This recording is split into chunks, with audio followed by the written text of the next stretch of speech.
Hi,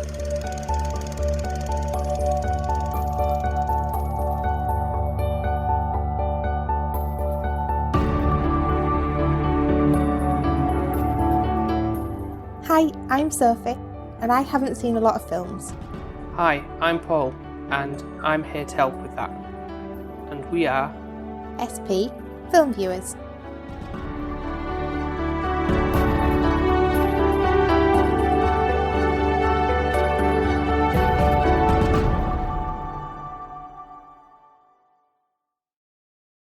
So be happy to know, Soph, that this time we're going to be talking about a film that is sort of like a romance drama Really? of sorts.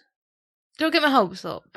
Like I'm With actually with a hint of science fiction elements. Nothing not like in space type of science fiction, but like in science fiction elements to it. Why is he a scientist?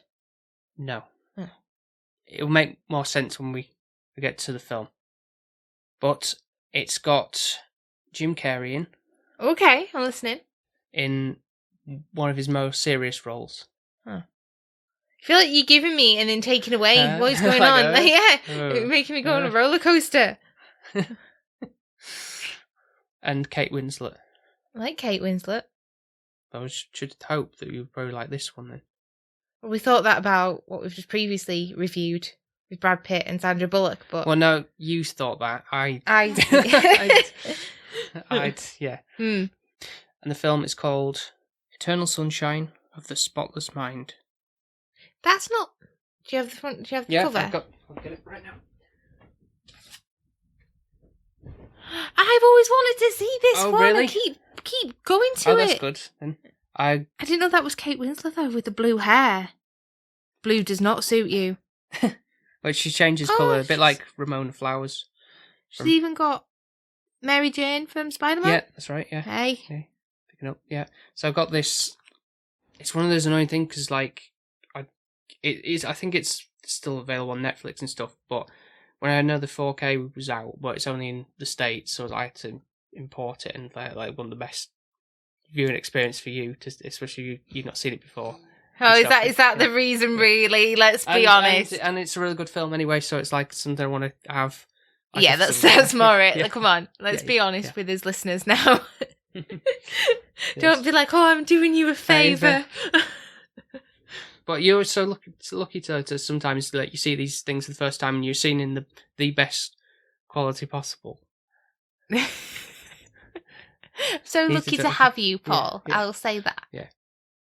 Well, happy to know that you've always wanted to see it, so you get this chance. Yeah. Now. But I'll read you the little synopsis. Though I don't know if by the cover you sort of know. No, I don't. Okay. I've always seen the cover, and I've always been like, So when their relationship turns sour, a couple undergoes a medical procedure to have each other erased from their memories. That's sad. It's sort of like a melancholy kind of film, but I think you'll enjoy it anyway. Well, I think that you'll probably might see some similarities with our relationship in a way. That doesn't sound good, does it? Do you want to erase me from your memory? No, not in that sense. Oh, Jesus. No. So you need to tell me before we get married. No. That's not a therapy session where we're putting this on before. Like, I mean, we've only got 2 months. If you're getting cold feet, you need to tell me now before we start paying people. Well, we've already started paying people. So. Yeah, but everything. No, it's not. No, that's not the reason. That's what I mean by that. I'm more excited to see it now. Are you? That you've wanted to see it, so. Oh, bless. Yeah. Cute. Okay. So we'll be back shortly with Sophie's thoughts on the film.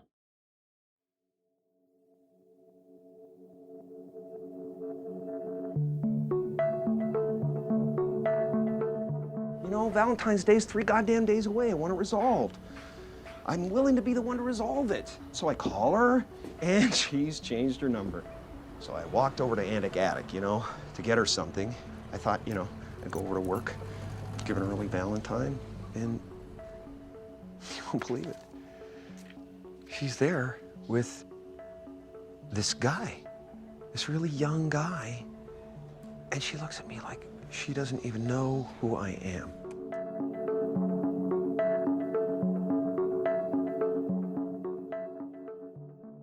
And we are back, and typical when we want to record, it starts raining. We don't have eternal sunshine, clearly, Paul. No, sadly not. We live in Britain. Yeah. What do we expect? Hopefully it doesn't get too heavy, but we'll see how we go. But anyway, that might be in the background when you hear it. I try and muffle it out as best as I can. We're going to be having this though now soon. We're coming into the worst kind of weathers, aren't we now? We've had summer and spring. Coming into autumn, which is the best season ever. And then there's winter, which I only like when it's Christmas, and then New Year's it's like, boo, it's winter. Yeah. That's sort of all the niceness of that, and then gotta slog until spring comes. Anyway, what did you make of this film? It's a mixture, isn't it? It tugs at your heartstrings, and you just, I don't know, I felt a little bit sad at the end as well, even though it was somewhat of a good conclusion. It just makes you think, well, how somebody can impact your life so much, and then without them there, it's quite lonely and scary, really, of not having that person around. I do like the fascination of someone being drawn to somebody, and they're clearly each other's meant persons. for each other. Yeah. That's what's really quite nice about the film. Not to use a word that Joel uses a lot. It's nice. But do you see, when I said before about the parallels in certain ways? Well, no, because, well, kind of. Joel is definitely you. I can see that. Reserved. He is you. I don't think I'm as much of a bitch as Clementine. No, I'm not saying that. More just like the more, I'll go like, oh, let's do something fun on that kind of aspect, and I'm like, yeah, almost like begrudgingly sometimes. Things. I think I'm just a lot more harder to. Do you drag your kicking and screaming sometimes along with For things? example, like, obviously, not the ice part, because you wouldn't be standing on ice because you can't swim. If it broke I can't swim, and as well, like. But if, like, on the beach, if you said, like, come, Paul, lie on the beach and make, like, sand angels or something, you'd be like, I'd be like, to that. But I probably would end up doing it just because. Well, it's like the snowman. I remember once we had this heavy amount of snow. We'd only just moved into his new house, and I wanted to make a snowman. And I could tell you didn't really want to make a snowman, but you ended up making a snowman. And then we had a snow fight, and you didn't really want to do that either. But you did. So that's kind of how we operate, I guess. We get each other out of his comfort zones. Yeah. But Joel is definitely you. He's the reserved, shy. Like the first date they have, and he's like on the sofa, and he's like, and his shoulders are hunched up, and he's he's not comfortable in where he is in his environment and everything. Yeah, that was like our first encounter where you were like that. But I wasn't like Clementine from the get-go. No, you weren't that outspoken and vibrant. No, I've grown to be more so. Yeah, more Clementine, but I'm not as awful. I could never forget you though. I could never do what she did and erase you from my memory, even unless you had done something really hurtful. Not just called me a slut or a prostitute or whatever the hell he said to her. Like she just sleeps around. It just seems that she loved him or cared for him so much that she felt like she had to do it, because it was like, still can't get this guy out of my head, so I have to do it the best possible way, is like literally forget who he is. So he had that much of an impact on him, despite the fact that he doesn't seem like, no offense to him, like really special, but she must see something in that. You're kind of saying there that you're not special, Paul. Have you just realised that? You've like shirted yourself. Yeah, I know what I'm saying by that, but you are. Well, yeah, but like I say, like with him, it's like I feel like I don't always have like, oh, I don't know what to say. I feel like nothing interesting to talk about type of things. I have those self-doubts, and when meeting new people as well, or that is absurd, because the amount of stuff you have to say that like you can add value on is impeccable. Like there's certain things like somebody say, "Oh, have you seen this film?" and I'll go, "No," and then that's the end of the conversation. Yeah, but it's only like certain aspects is what I mean. Not like every like important stuff. Well, no, but like at least you've got that behind you. Like I'm just more of a chatterbox, That you but it's are. about That you a are. load of rubbish. It's never about anything like what you bring. You bring like really valuable things to it. When you do say something, it's generally valid, and people listen because you don't say it that often. If that makes sense. And I think that's what makes it special. Like Joel is a special character because I'm quite drawn to him, but I think it's because I can see you in him. And I'm actually Team Joel all the way. Like Clementine, I think she's a bit of a bitch. So when I was watching it initially and you said she was like, it's like me and you, I was a bit insulted. I was a bit like, No, I I didn't. hope I'm not that I awful. didn't mean it that way at all. It's just more the intimate moments they had. Yeah. Really, that those kind of aspects. Like just Not- sitting on the couch. Yeah, just being into the company and just being really like how I feel really safe Oh, being around you type. that's cute. Yeah. Yeah. Yeah. We can say anything in front of one another and pretty much Yeah. doesn't pass anybody else. And just the fact of how so much in that person's heart really that you feel like despite maybe flaws and everything that might that people have, you still find the good in them and you still want to be with them at the end of the day. I think that's Yeah, prime example would have been yesterday for you, wouldn't it? You were in a right grump yesterday, and all I wanted to do was try and make you smile. Like that was like my number one aim. Like I'd literally had nothing else really that I wanted to do apart from try and make you happy. No, just felt like everything in the world was out to get me that day. You really. did. Just stuff. But in the end, you did crack a smile, so that's why you have partners that should try and make things better. And you've done that for me today because I've got to go into work on Monday, and you thought of a really nice breakfast for me. So it's just stuff like that, and I think that's what this couple has, where it doesn't have to cost a lot. It doesn't have to. It's just a thought, and they care for each other. It's quite strange because it first starts where they've re-met one another.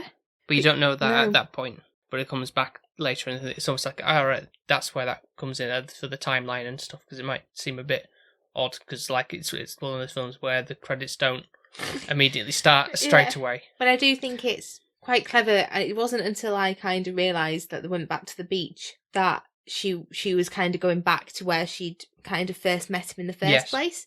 Yes, it's almost like a, I feel like I've been here before type of moment. Like, well, we all have those where you're thinking... Like a deja vu. Yeah, or like, why do I like something that seems out of the ordinary to most people? Like an old music or... Like the old films I like. Yeah, like, was I just... Yeah, I think of I'm that an era old... kind of thing. Yeah. You know, those kind of, that aspect. But... I must be an old soul. Oh, yeah. But I know what you mean, I do, and I think it's one of those where you do have these moments where things draw you back. Like, part of me just wonder if me and you wanted to ever clear one of each other's from our memory, the amount of stuff we'd have to get rid of. Yeah, just to go through that process. Like, there's 10 years of stuff being built up here. Yeah. Like, I'd even probably forget if you'd have bought me it or not on some of the occasions. No, I mean, there'd probably be something that you stumble across and be like, oh, what's this? Kind of. Yeah. After the fact, I mean. What would we do? Because we live together. How would that work if we wanted to forget one another? You come home and you think, who's this randomer in the house? I think that'd be a bit of a harder case to crack, really, wouldn't it? Because you'd have to literally have moved out somewhere, settled in somewhere else for this to occur. But that's what I meant by the science fiction element to the film. And a lot of the other visuals that are going on as well, almost like a lucid dream. Yeah. Aspect. So the director of this film, we've covered one of his films before, which was, and it might surprise you actually, or maybe not, I don't know, but Be Kind, Rewind with Jack Black. You know, where they did the video store rental place. Mm-hmm. And that had a kind of like a somewhat melancholy ending in a way. Didn't it? Yeah. Wasn't that with what's his chops in? Serendipity Guy as well? No. Thinking No, of the other one. you're thinking of High Fidelity. Yeah, I am. Yeah. Yeah. No, it was them. But so in terms of the visuals there, that really works well. But I think what really strengthens this, and I didn't know at the time. Well, so, to be honest, I didn't. When I first watched the film, I wasn't know who the director was or anything like that. I wasn't too into all the intricacies there. But it was written by Charlie Kaufman, and he's like one of my favourite directors in terms of like doing like stories and stuff. There was film on Netflix a couple of years ago called I'm Thinking of Ending Things, and that was like, if I had to pick a film of the year, that probably would have been it. I really like that kind of he's one of those people, those writers who like does like things that kind of make you think about what you're watching. It's a lot. Sorry, have I seen that film? No, not yet. I do think you probably would value that. I think this is kind of like a dipping the toe in the water with how he kind of like his mind works, I suppose. Right. Because I think a lot of that plays in strongly with how obviously it's written in a way that so that kind of reflects that. But there's other films he's done, like a stop motion one called Anomalisa, and I think you probably would like that one as well. But I do feel like this is a romance, but it's done differently, and I think it's not your cliche, and I think that's why stands that's out. why yeah, exactly. That's why his writing style lends itself to that, and it's something almost fresh. It's relatable as well for the normal people. It's not like a rom-com where this dishy young man and this beautiful woman fall in love, and it's like, actually no, I think Jim Carrey's character, Jim Carrey is always solid, and it's nice to see him in a different role. Yeah, the only other we know we covered back in way back was like The Truman Show when he was. Oh, that was awful. I didn't like that. It was so sad. No, that really made me sad. Yeah. And I've always wanted to see this film, and I think it lived up to its expectations. Obviously, we've got Kate Winslet, Titanic. I haven't seen that, but yeah, she's a beautiful woman. Not really great with the blue hair. Don't really think that's her style. No. What about the orange hair or the red hair? It's not too bad. It works a bit better, but I still think blonde is her colour. Natural, yeah. What did you make of Patrick? You were going to say that? From Frodo Baggins. Well, he's still got those eyes. I don't know what it is about his eyes. His eyes. He's got those watery, like, wide-eyed gaze, isn't he? Yeah. I don't know. I thought there were contacts or something in Lord of the Rings, to give him that, like, Hobbit effect. Right. He's a pain in the arse in this one. I think he's a right douche of a character. He absolutely is, yeah. He's a bit of a sleazeball. Like, who falls in love with somebody while they're washing the memory of an ex-boyfriend? Like, who does that? And steals her knickers? That's such a weird... He's such a creep, yeah. And then he's trying to be her ex. Yeah, with all the trinket and everything, like saying his lines and like reading off a sheet almost. Like, yeah, it's like you're not even being yourself. Like, at that point, from reading like this thing, she's kind of like, "Oh, hang on a minute, this sounds familiar," kind of thing, and then that's kind of screwed him over. So it's like, well, it's conflicting her and really bringing back the memory. But what I picked up on this time was when he's there with Stan, which is Mark Ruffalo's character. Dr. Hulker. The Hulk. Yeah.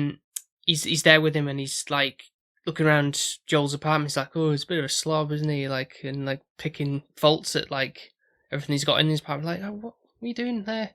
Who are you to poke fun at this guy? Like, just, and you're the one who's trying to muscle in and get rid of his girlfriend, basically, and take over, and then slagging him off. And it's like, you haven't even known him, you've not even spoken to him. No. And you just seem a bit of a dick of a character, really. Yeah. But I don't like the fact also that while they're doing all this stuff, they're having like a party almost, like, and let's like drink his booze and just dance on his bed while he's, going through this traumatic process. And it's like, have you got no sort of respect for like the person that's like, oh, they're trying to forget a painful memory essentially, and it's just like, this is making lighthearted fun of the situation. It's a bit like nasty. And I don't know if it's actually that it's just this occasion they're just being like that, or if this occurs. If it's every patient that they have like a little boogie. But it's that Mary character, isn't it, which is Kirsten Dunst. She's always a Mary, isn't she? Mary Jane. Yeah. Don't think she plays always Mary characters, but very, very thin this time. She didn't look that thin in Spider-Man.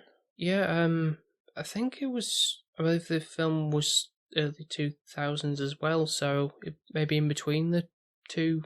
Certainly not the first Spider-Man, after that one, I believe. So maybe in between 1 and 2 of that. But I don't know if it's because she was just rocking around in her knickers that she just looked like really tiny. Really thin, yeah.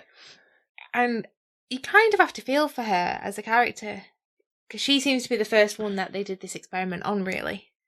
And she got her memory wiped. So unknown to her, yeah. Well, obviously, you forget, don't you? But I mean, at this point in the story, obviously comes to light, is what I mean. Yeah.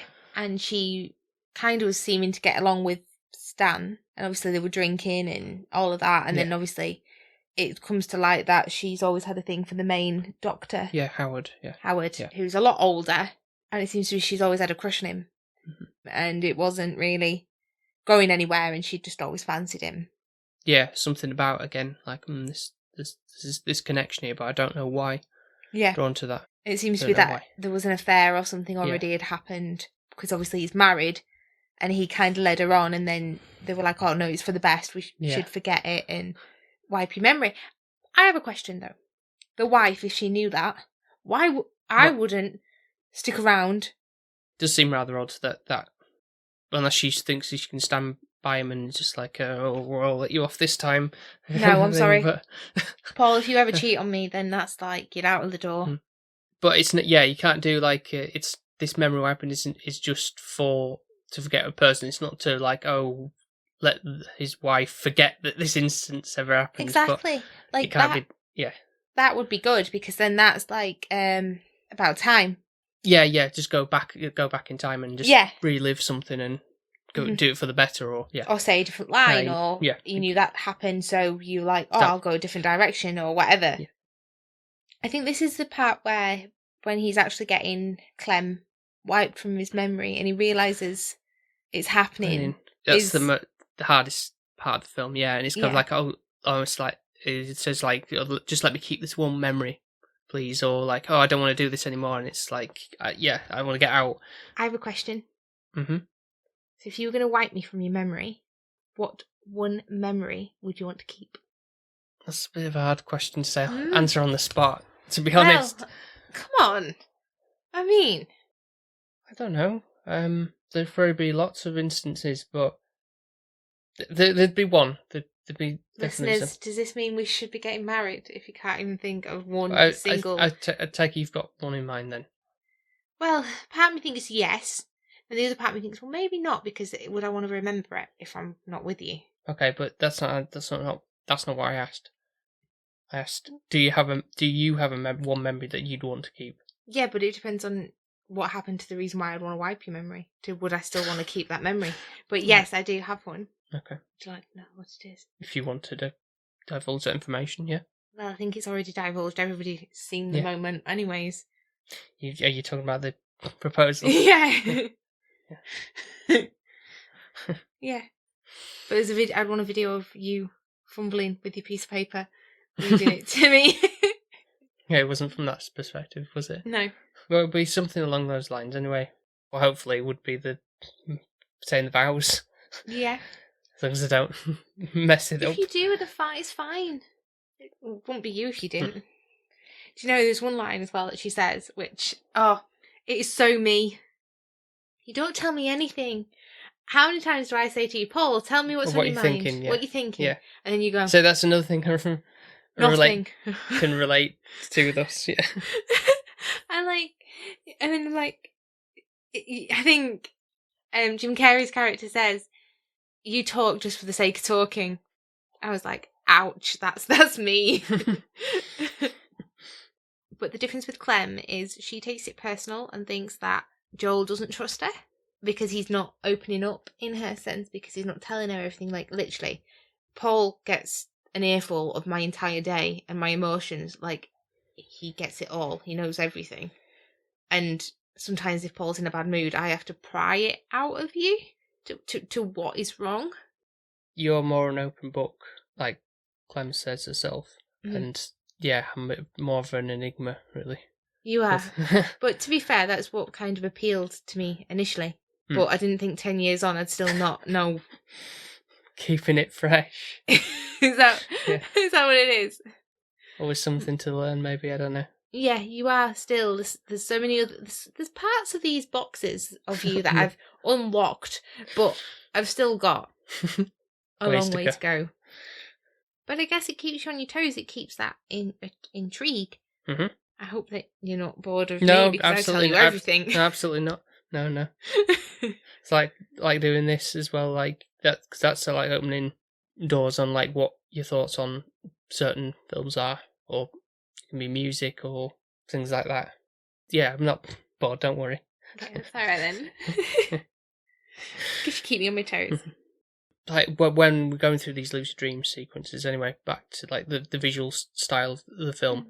What did you make of the aspect? Like when he thinks like he hears a voice and it's like, oh, that name, I've heard that somewhere before, or even like that one that really stands out, like when he's first talking about the situation where she's in the bookstore where she works and she doesn't even know who he is. Mm-hmm. Obviously, it's been wiped at that point, so that's the reason behind that. But it's almost like in a relationship, like, oh, I don't, just pretending. It feels like to him that she knows, and then it kind of like you don't see Patrick at this point. It's kind of like kept hidden away, like behind the books cleverly. And then as he's walking away, the lights in the building start going out. That's really effect, like show like he's getting so low and depressed and everything, and he kind of like comes back into the reality, into his friend's house. Yeah, I really like that transition. It's really effective. They've got some really good transitions of when he's in and out of dream states, and how it flashes back from reality to where he is, and to when he's kind of getting the surgery. I don't know what it's called, mind wipe. Going through the procedure. Yeah, of that.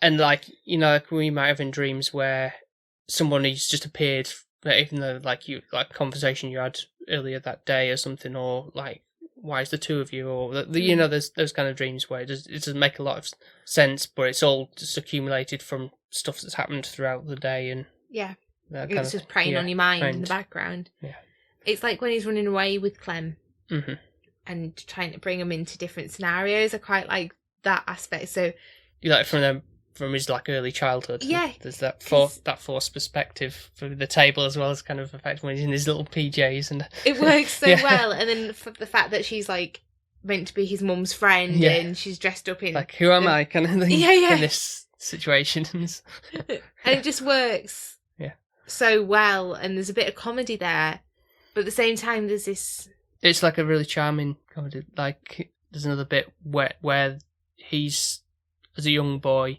and then in the sink. No, it's when the bullies are there, like the bird or whatever, and then there's like a thing where he is there's another kid actor being the boy as like a very young Joel, but then when it gets to him actually being as Jim Carrey with the kids, and then Clementine comes along as she's got wearing these, obviously like she's got like a hat and everything, cowboy girl hat. Yeah. Everything is like, come on, Joel, just ignore them. Like they're not worth it, kind of situation. It's quite amusing. Don't you wish we knew each other as little kids? Yeah, he did say that as well, didn't he? I would love to have known you as little, because I think I would have been her. Like if somebody came at you, I'd have been like, no, leave him alone. Protective, maybe. I used to be like that with my sister. Like she used to get bullied at school, and then I didn't realise I was making it worse for her, because I would then stick up and go like for her. Yeah. And I'd be like, oh, you need your baby sister to stick up for you. Yeah. And it's not a good look, is it? No, but I would literally be like this kind of little... Do you remember the book, Little Madam Foo-Foo? I don't like your attitude. Can't say that I do, sorry. Bonking the children on the head. Well, my mum bought me this book, and I used to read it from the library, and I used to love it. Yeah. And I'll have to show you a picture. Little Rabbit Foo-Foo. This is him. Get the book for £6 off Amazon. Little Rabbit Foo-Foo. That's him. Bonks everybody on the head. Okay. And there was a saying. Let me see if I can find what is the meaning of Little Rabbit Foo-Foo? Little Rabbit Foo-Foo is a child's poem about a bunny rabbit harassing a population of field mice by scooping them up and bumping them on their heads. Sounds very violent. Sadistic. If anything. Field mice. Like, they're smaller than him. Going on a massacre. The rabbit is scolded and threatened by the fairy known as the Good Fairy, who punished an disobedient rabbit by transforming him into... Fairy? A fairy. Why a fairy? I don't know. Not. Where's his mum and dad? It's a fairy. who punishes him and disobedient rabbit by transforming him into a goon or a goonie. Goons are like what the villains have in like superhero films or whatever. The hired goons. But yeah, this is him. Look. Picking up on the little field mice and everything and bonking them on the heads. Anyways, where are we going with this? So... Oh, you on about your sister and... yeah. So I was referred... This book was like kind of my book that I'd get from the library, and I would read it and I'd absolutely love it. And I don't know why, but Mum said I was Little Rabbit Foo-Foo when I was little. Well, we certainly hope you weren't smashing up mice. I was bonking everybody else on their heads who weren't nice. Did you have a hammer? I wanted one. You love me, really. But anyways, it is one of those things where, yet again, I would be the girl dragging you away, being like, leave him alone. That's literally what that long story. Yeah, again, I can imagine that. Okay. Absolutely, 100%. Oh, bless you. It shows that Clem has got his back, like, throughout anything. She's always Team Joel. She will always do good by him. Yeah, she's got that strong connection with him, like I say, and it must have been so hard for her to initially go through the process, but fate seems to keep bringing her back to him, really. It's just, like, meant to be kind of thing. And I love that about life in general. Like, and I think that's what this film shows you, that fate, if something's meant to happen... Yeah, it will happen. You can't just erase it. It will come back around.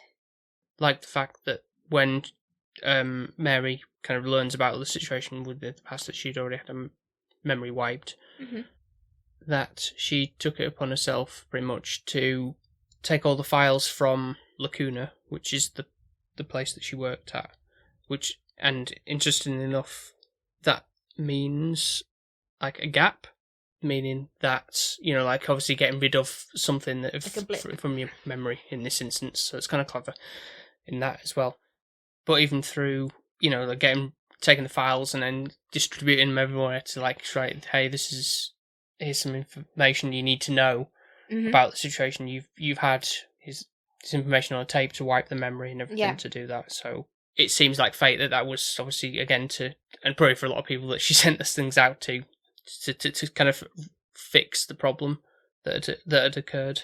But it must be so confusing to have got your memory erased and then you're listening to this tape of you slagging somebody off that you want to forget. What would you want to forget about me? The hiccups. That's so nice, Paul. I was waiting for nothing, darling. Nothing at all. It'd be your hairs. Wow, how much of a mess I make with shaving. Yeah. They're just everywhere. Like, you're just so hairy. I can't do nothing about that, really. Wish you could.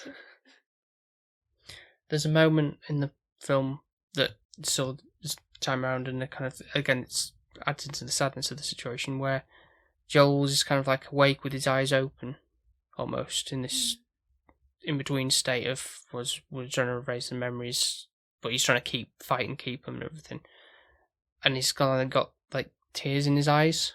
Kind of like the situation is like, oh, this is so painful to me. Having to now going through this and trying not to forget anything about her and everything is kind of almost like really feel sorry for him at that point. And it's just like trying to cling on to and like running away, trying to hold on to the memories, and Clem's like, I don't want to run anymore. Like, what's going on?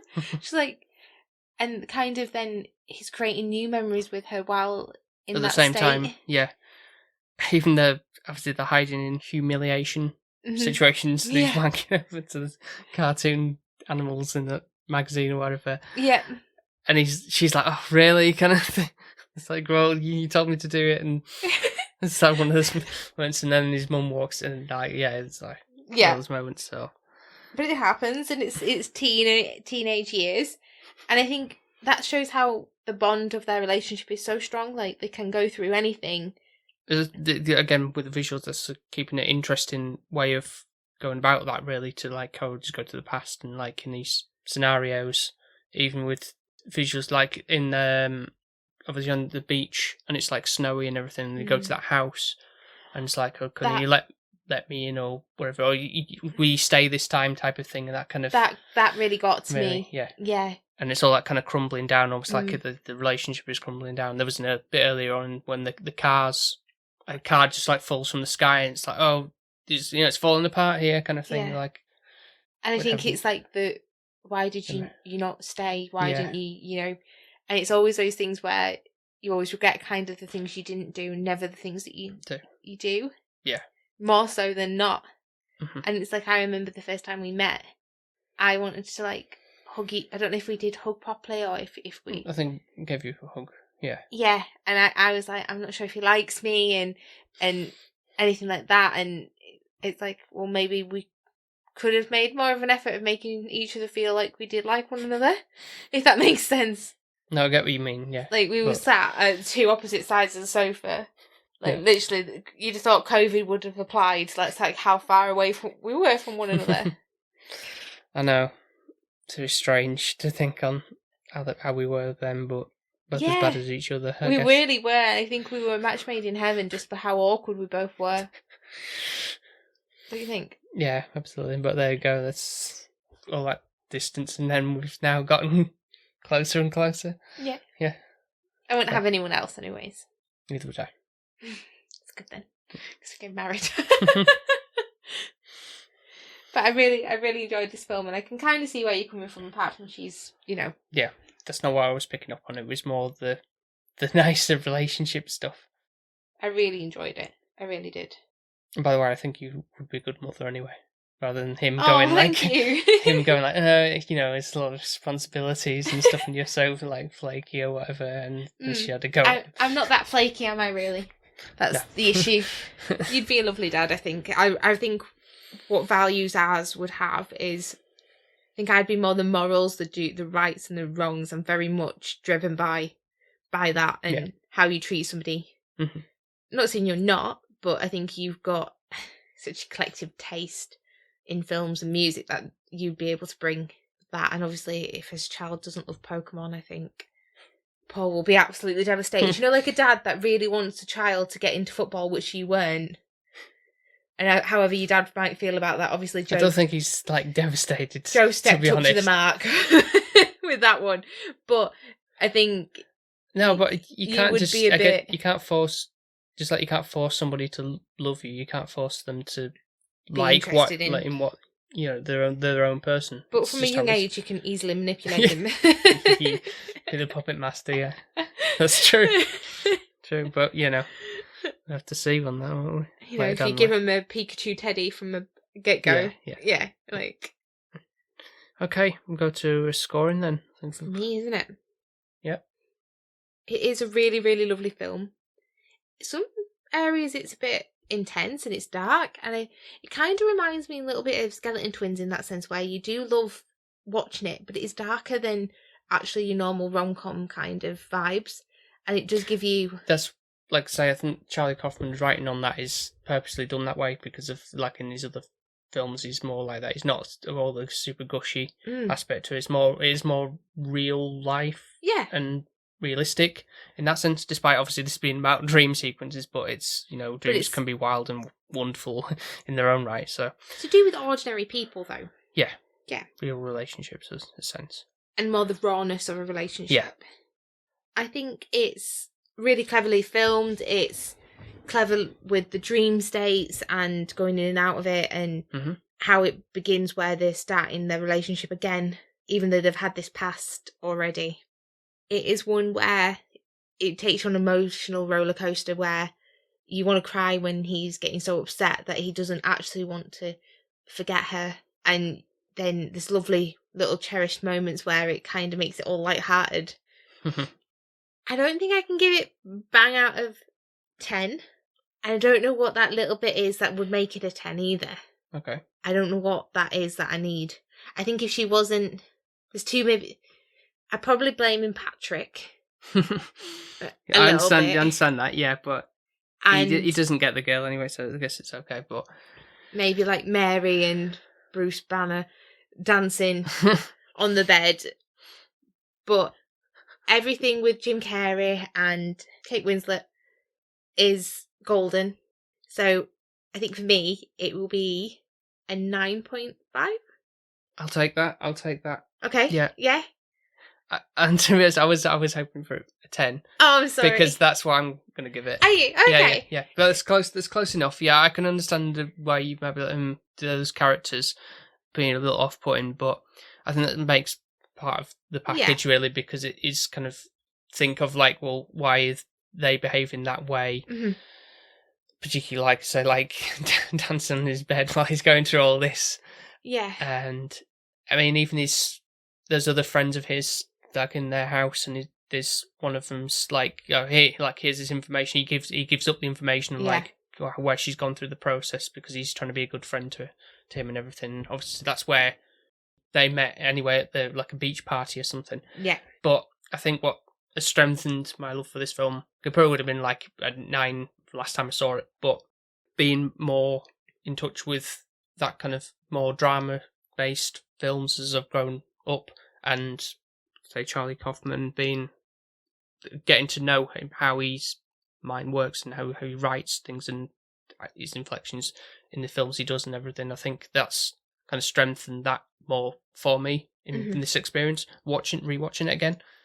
And it's just very visually interesting as well with what it does and everything, and just again it kind of makes you think, and that's what I do like about films, that if I give them a high score, it's usually because they've got more depth layers to them to come back to. It's not keeps it interesting maybe each time that you kind of see it. So I feel like this film is one of those examples. So. And don't get me wrong, I would definitely go and see it again. Yeah. And I think the only reason why I haven't scored it a 10 is, you know, when you put certain films on a pedestal and then you think, well, is it really up to their standards? And I know some films you shouldn't compare because they're completely different. Yeah. And I think that's what I do lately. It's like there's certain films that I think are knockouts, and then it's like, it's just not bang on there for me. But then another watch, and I probably think the same as you. I mean, that's like I said, 9.5 is not far off from being there. But I'll take that.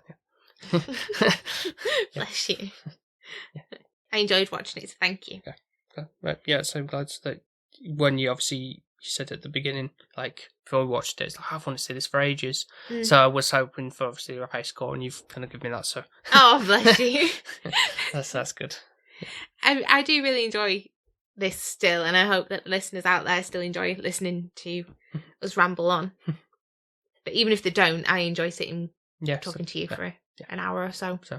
So maybe that's some cliches that might sound like that's a memory we'd like to keep. I don't know which one particularly, like with all the stuff we've done, but like just stuff like this, talking about stuff, having a laugh about it, is moments that we'd want to keep. Yeah. So. Well, you do. You get to keep them. Yeah. I always think that's a lovely thing of like, if neither one of us is here, if we've got children, if they still want to listen to mummy and daddy rambling on about crap, then they can when they're a little bit older, depending on what film we're reviewing. That's true.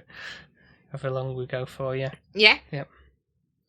Next time will be your birthday episode. Woo! My birthday! Just if anyone doesn't know, I am going to be 30 years old. I know I don't look it. I'm still a wee baby. Still act right on sometimes. Oh, it's so true. Paul, huggy. Yeah, pretty much. Yeah. So, hopefully people are looking forward to that. And hopefully you're looking forward to have your birthday anyway. Yeah, got so much exciting things coming up. Mm-hmm. So I'm gonna get spoiled. Yeah, we deserve it. So. Oh, thanks. Well, if you have enjoyed this episode and want to check out some of our other episodes, you can do so over on Apple Podcasts, Spotify, Podbean, and wherever else you might get your podcasts from. And if you want to follow us on social media, if you haven't already, of course, we are on TikTok, Instagram, Twitter, under the handle SP_filmviewers. And if you would be so kind as to leave us a 5-star review on Apple Podcasts, Podchaser, Good Pods, and wherever else they do the scoring system, that would be fantastic. It would. Any lovely comments we appreciate. Anyone likes anything nice said about them. Let's be honest. No one does not. No. And thank you very much for listening once again, and we will speak to you next time. Speak to you next time when it's my birthday. Bye. Bye. Bye. Bye. Bye. Bye.